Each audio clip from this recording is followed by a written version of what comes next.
police them are running in. We're pulling weight, but we know the dream. Oh. We on point, oh boy. We're balling international. No time, baby. You got to know we are the guys. Hello guys, welcome back to my channel.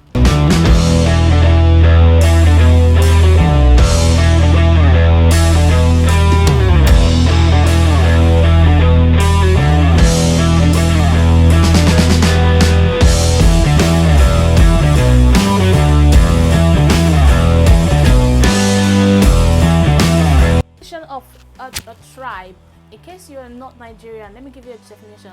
Tribe is like is a clan or an extended group of kinsmen that share the same culture and the same lifestyle.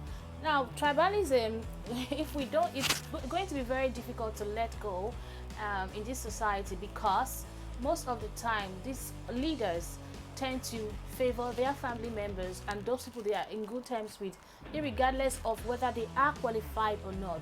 So what you see non-entities in government offices. You see people who are very, very competent doing the job that that competent people are supposed to do. So if you're not from the same tribe in Nigeria, and you want to go for a particular sector where another tribe is dominant, the chances of you getting there and actually making a change is very, very thin.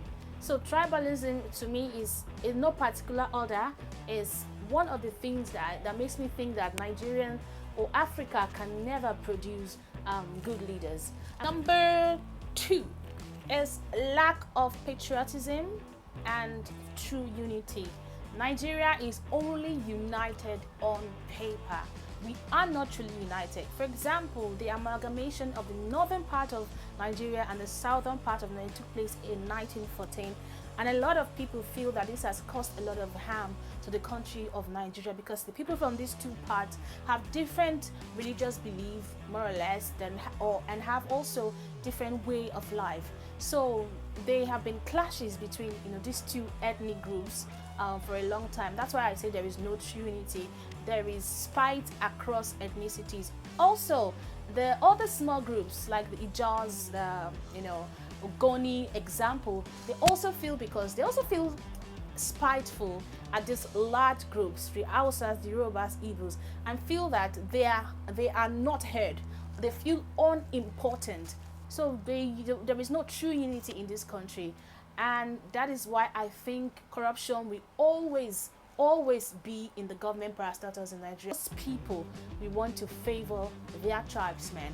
We want to favor people they speak the same language with, and most of the time these people are not competent. Now this also ties to tribalism. Now another point, number 3, is divide along religious lines. Religion and politics are undivided in this country. There is murky waters between religion and politics.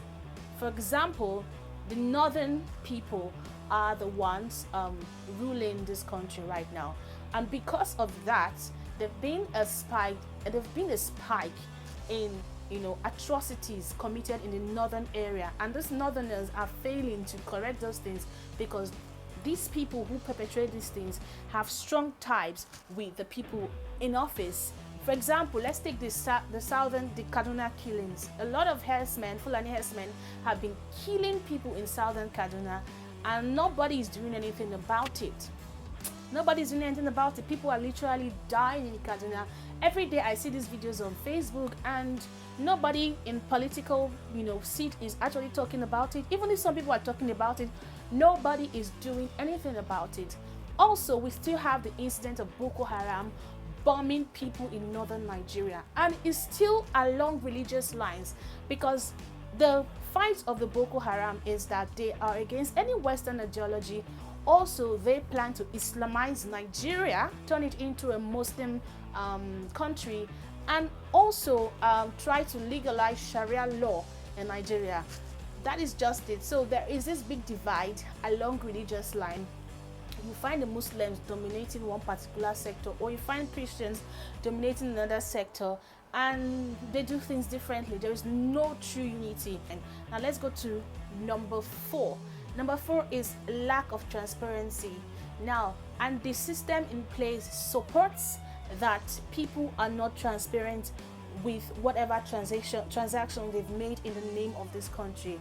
Now, Nigeria was ranked 144 in the transaction index out of 180 countries surveyed, and we have lost from Independence Day to 2012, we have lost $400 billion to corruption. Where does this money go? Where? They are experts in hiding stuff, and they've even accused the animals of stealing. For example, the president of this country, in the beginning of his tenure, he went to another country for medical treatment, and he stayed 103 days. And when he came back, he did not return to office for 6-7 months. He accused rats in his office of destroying his office, so he couldn't go back and do his duties as a president. Really? Well, okay, that didn't stop there. There's the story of snakes. A big snake eating, was it 36 million naira, acquired through selling of recharge cards for JAMB. If you're Nigerian, you will know JAMB. JAMB is the preliminary exams you take before you go into higher institution, and there are recharge cards you have to buy to check your results online. A lady they kept in charge of it accused a big snake of swallowing 36 million naira in Nigeria. Also, there's this case of a farm occupied by northern executive senators. 70 million naira was missing from a farm, and they accuse monkeys of cutting away with it. Now, this country has a legacy of when there is time for accountability, office just mysteriously get burnt, paper gets missing, and that's where the problem stops. So there is no true transparency. So anyone who goes there, we have no choice to be corrupt, because shit, what can they do to me? A lot of people have come and go. There are some previous governors who have carted away, done money laundering, carted away with this country's money. They have been indicted, and also they've come back and they're living their normal lives. So lack of true transparency in this country, that's why we will never produce non-corrupt leaders in this country. Now let's go to number 5. There is a very strong decline in morality and discipline, and it's seen across all sectors. It's seen in the government houses, it's seen in religious houses, it's also seen in the business sector. Take for example the churches these days. Nigeria is a very religious country. All the churches in Nigeria do is preach prosperity, and that has spurred people to put their hands into things they are not supposed to put their hands into. Also, education is no longer relevant in this country, because 23.1% of people, 16 million youths, are currently unemployed, educated youths, and the ones who are doing Yahoo or doing hustling are the ones making money, and they are mocking. There's this general tone where you talk to people, they say, who education help?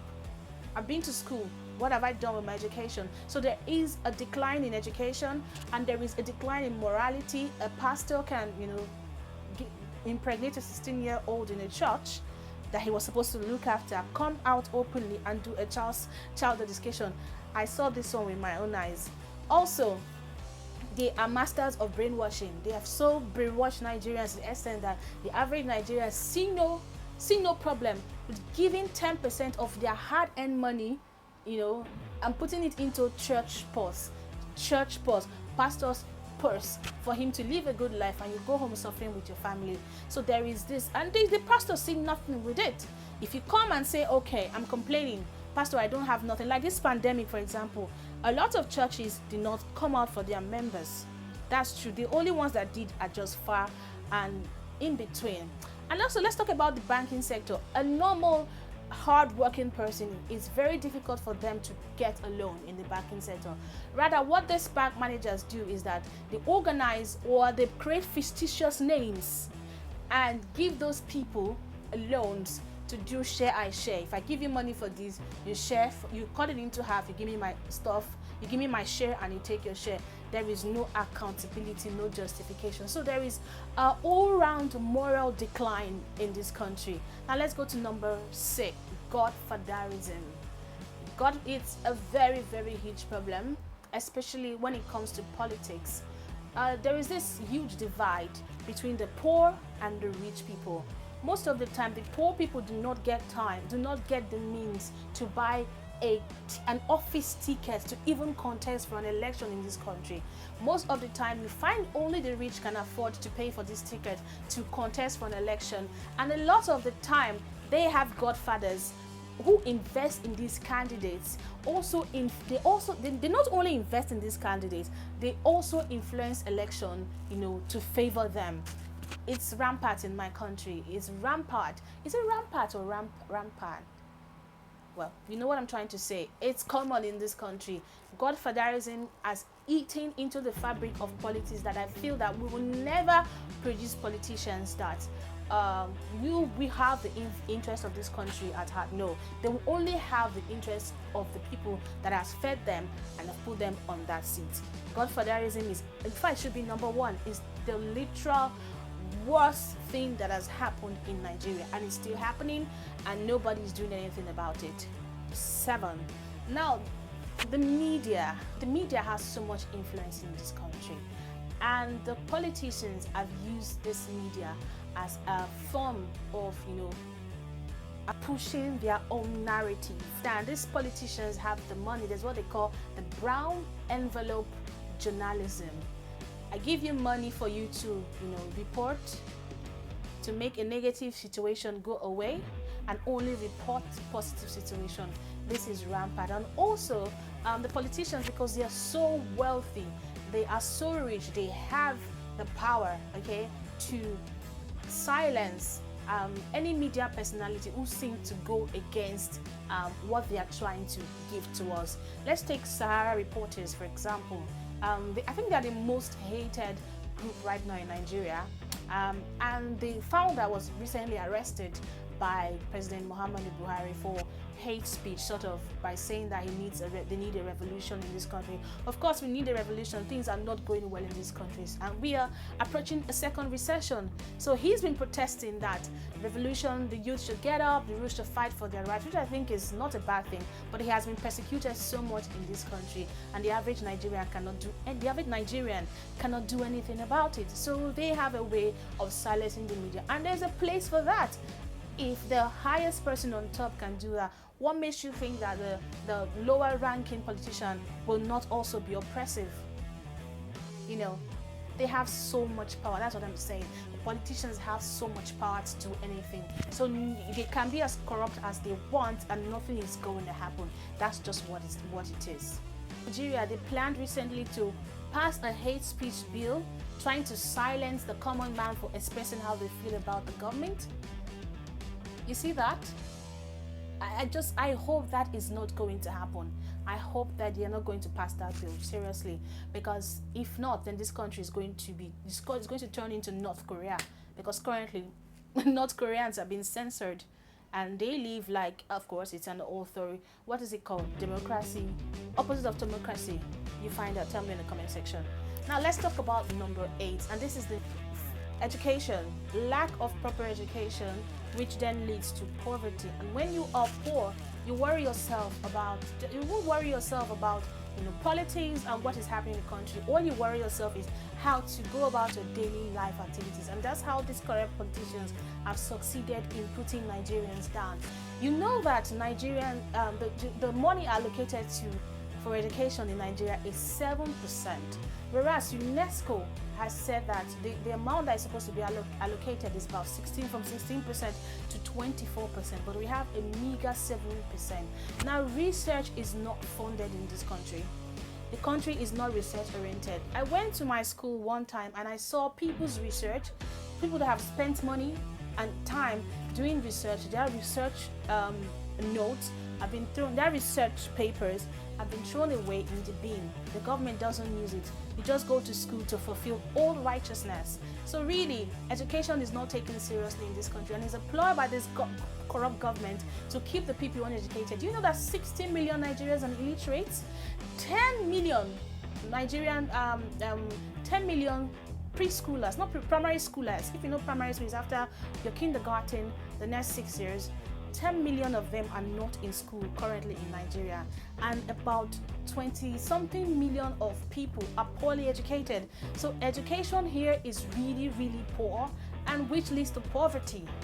If you don't know what's happening, if you spend all the days of your life struggling for food, and a lot of Nigerians are poor, about 70% of Nigerians are poor. None of them have business in what is happening up there. So it's a classical case of the rich will always get richer and the poor will remain poorer. So that's why I tell you, because it's only the rich who can afford presidential tickets, who can actually afford to rule us, they will always fight for their own interests. And this is not going to stop anytime soon. So I tell you, Nigerians will only produce bad leaders. Now,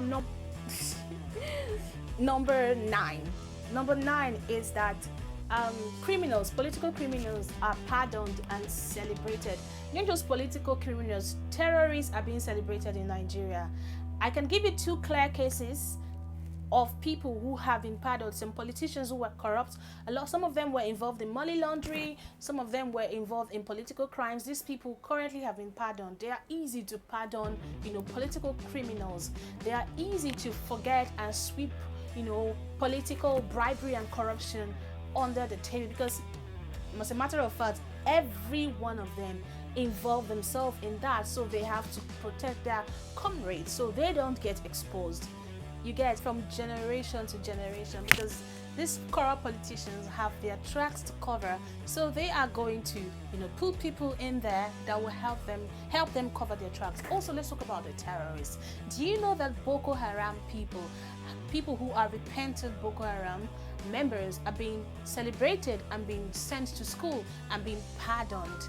And people like me who have spent all that money and time going to school have not been able to get loans to even start up something or even further my education. A lot of criminals are being pardoned in this country, and they are going to also make laws, because if they come out of office, of course, there'll be eyes on all their atrocities, and there are ways and tracks to be covered easily.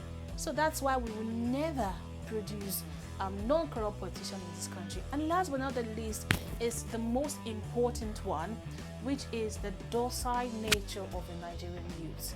Nigeria is a country that thrives on fear. In all sectors, the religious side of it, the pastors, they use fear to hold the members. In politics, they use intimidation, the military, to subdue any protest or subdue anything that is against a government. There is no human right law. Human right laws do not exist. People start protesting outside, and the president orders that they should be shut down. They will be shut down, and nothing will be done about it. United Nations don't care about us. They don't care. They don't care if Nigerians die, and these politicians know they don't care. So they don't even care about their citizens. If you come against them, they shoot you and you're dead. And that's what the Nigerian youth is afraid of. Fair, like myself, to be keyboard warriors, hide behind the computer and say whatever they have to say. But unfortunately, that is not going to do anything for this nation. Things keep getting bad, things keep sinking and sinking to the ground, and if we're not careful, this country will burn. That is where it's going to right now. And also because they have flocked these Nigerian youths with poverty, with own education. A lot of them do not seem to have ambition anymore. It pays more to do the crime than to spend days studying in school for what? For nothing. So they rather do petty crimes, petty trades, than worry about the affairs of this country. So that brings me to the end of my analysis of what I think Nigeria or Africa as a continent, because there is no difference between, let's tell ourselves the truth, there's no difference between the Nigerian government and a lot of governments in Africa, and they are always dictators. They are dictators, and I will give you an analysis maybe in my next video of why I think they are dictators, and how our culture and way of life in Africa has influenced, or not just influenced, has supported dictatorship. That's why we'll never produce a true democracy, because of the upbringing of these leaders who put in there to lead us. All right, I'll see you guys in my next video. Please subscribe, thumb this video up if you like it, and follow me on Facebook at Niger Chick. Follow me on Twitter at Niger Chick. Follow me on Instagram at Niger Chick. I'll be bringing you more exciting videos. All right, I'll see you later. Bye bye.